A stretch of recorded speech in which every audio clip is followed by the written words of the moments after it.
Hi, I hope your canoe project's going well for you. On this edition of Big Butt Canoe, we're going to talk about how to stain a canoe, especially if you have a white cedar canoe and you want it to look that deep, rich red color like a western red canoe. So in the last edition, we glued on the stems on each end and then we tinted the epoxy. We filled in all the imperfections on the canoe. After you do that, you want to sand it all down with 80 grit sandpaper.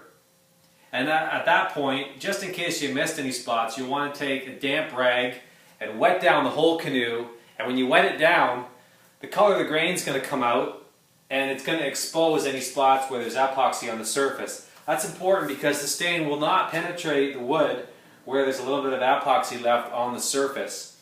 So if you see any spots like that, just circle them with a pencil. And then when the canoe dries, take 120 grit paper, which is a little bit finer.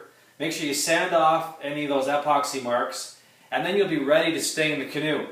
At that point, you'll want to vacuum off the whole canoe, or you can use something called a tack cloth. It's kind of a sticky fabric, but doesn't leave a residue on the canoe, and this will pull off any extra sawdust that's left on there. Well, then you're ready to stain your canoe, and the most important thing to remember is that you can't use oil stain because oil will repel the fiberglass. The fiberglass will not stick to oil stain. So you've got to use a water-based stain. I happen to get my water-based stain from Lee Valley. I got natural antique cherry and dark walnut, and I mixed those two together. And I happen to use half a liter of stain, and that does the whole canoe with a little bit left over. So I tell you what my special recipe is, but it's an ancient secret guarded by generations of Scottish clans. Actually, not really.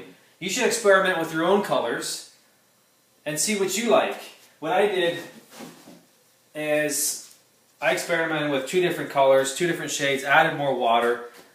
I chose this one here on the right. You can probably see it a little bit better over there. You notice it looks different because this has varnish on it and this does not.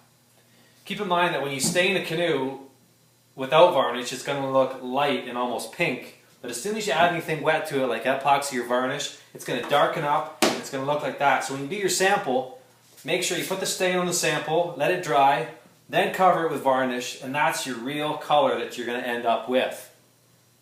So that's what my canoe will look like when I'm done.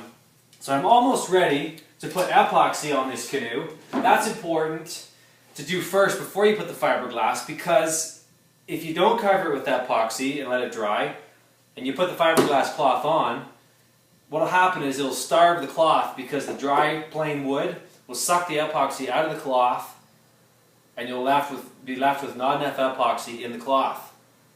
So just paint it all over with epoxy once the stain dries, and then you're ready for your fiberglass. One other thing to remember about stain is you can't spray it on. Because with stain, you actually got to rub it into the wood so it gets into the fibers. This is a stain brush, and it's great because it's nice and thick.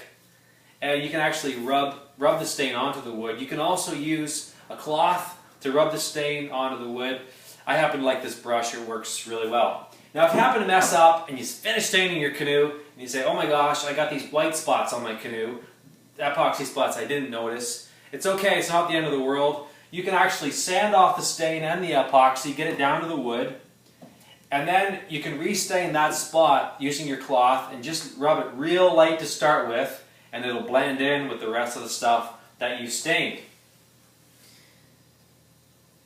So in the next edition, we'll be ready to put on our fiberglass cloth, and you'll see that this canoe will have a layer of epoxy all over it. So I hope your process goes well with staining and that you get the color you want. Have a great day.